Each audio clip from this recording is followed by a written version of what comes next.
नमस्ते भाइयों, मैं अनुराग आप सभी से मैं बाल्कन युद्ध के बारे में बातें करना चाहता हूँ।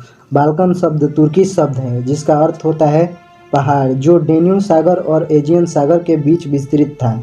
यूनानी, सर्ब, बल्गार, अल्बेनियन लोग यहाँ रहते थे। बाल्कन प्रदेश में अधिकांश लोग ईसाई थे तथा शासक तुर्की मुसलमान थे। वे असहिष्णु नहीं थे, फिर भी उनका शासन बड़ा कठोर और निर्दयतापूर्ण था। 18वीं शताब्दी के प्रारंभ में लोगों को आभास होने लगा कि अब तुर्की साम्राज्य का अंत होने वाला है। अब बड़ा प्रश्न यह उठता था कि यूरोपीय प्रदेशों का अधिकारी कौन होगा। उस समय और भी दो बड़ी शक्तियाँ थीं जो तुर्की साम्राज्य का स्थान ले सकती थी। पहला ऑस्ट्रिया था तथा दूसरा रूस था। रूस यह दावा करता था कि जातीय, धार्मिक, राजनीतिक और ऐतिहासिक दृष्टिकोण से उसका घनिष्ठ संबंध टर्की के पतन से था और रूस एक स्लाव देश था। रूस बाल्कन क्षेत्र को अपने में सम्मिलित करना चाहता था। उस समय यूरोप के ईसाई दो वर्गों में विभाजित थे।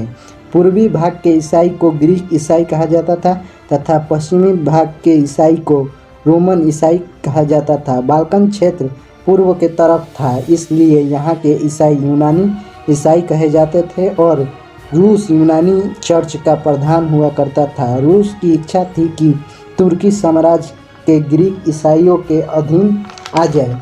साथ ही रूस दक्षिण की ओर भूमध्य सागर तक पहुंचना चाहता था। इसके लिए तुर्क राज्य जो बाल्कन क्षेत्र में थे उन्हें रूस को लेना आवश्यक था। अतः रूस यूरोपीय तुर्क साम्राज्य का विनाश चाहता था।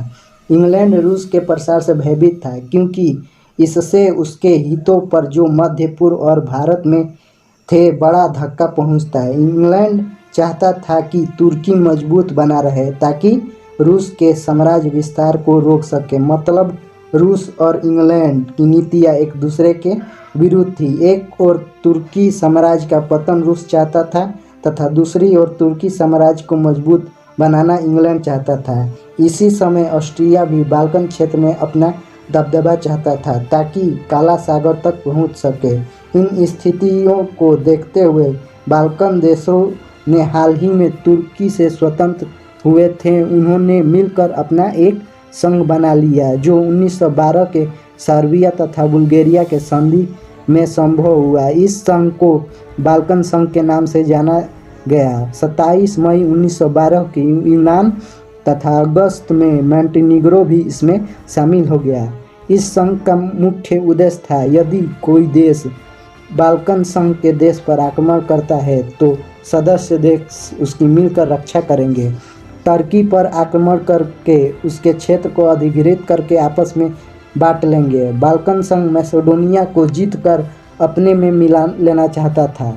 कुछ समय बाद अक्टूबर 1912 में बाल्कन संघ ने टर्की को चार ओर से घेर कर हमला कर दिया और प्रथम बाल्कन युद्ध शुरू हो गया। जर्जर हो चुका तुर्की साम्राज्य इस आक्रमण को रोक ना सका और तुर्की की हार हुई। बुल्गारिया ने कुस्तुतुनिया पर, यूनान ने सलोनिका पर, मोंटेनीग्रो ने अल्बेनिया पर तथा सर्बिया ने भूमध्य सागर के पास तक अपना अधिकार जमा लिया। इस युद्ध के बाद बाल्कन प्रायद्वीप का राजनीतिक नक्शा बदल गया। इस युद्ध का बड़ा परिणाम यह हुआ कि तुर्की का यूरोप पर से सदा सदा के लिए प्रभुत्व समाप्त हो गया। इस युद्ध के बाद लंदन में दिसंबर 1912 में एक सम्मेलन हुई जिसने इस बात को निश्चित कर दिया कि मैसेडोनिया अब तुर्की के अधीन नहीं रहेगा तथा यह तय नहीं हो सका कि मैसेडोनिया किसके अधीन रहेगा या बाल्कन संघ में किस प्रकार बटेगा। सर्बिया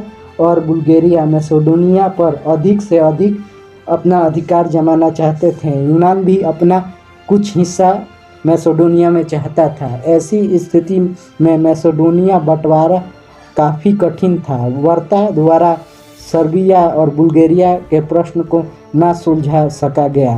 अंत में जून 1913 में बुल्गारिया ने पुराने मित्र सर्बिया के विरुद्ध युद्ध की घोषणा कर दी। इस युद्ध को द्वितीय बाल्कन युद्ध के नाम से जाना गया। ये बाल्कन युद्ध में सर्बिया अकेले नहीं रहा, यूनान, रोमानिया और मोंटेनीग्रो ने भी उसका साथ दिया। बुल्गारिया इस युद्ध में पराजित हुआ और रोमानिया की राजधानी बुखारेस्ट की संधि के साथ मैसेडोनिया के बंटवारे का हल निकला।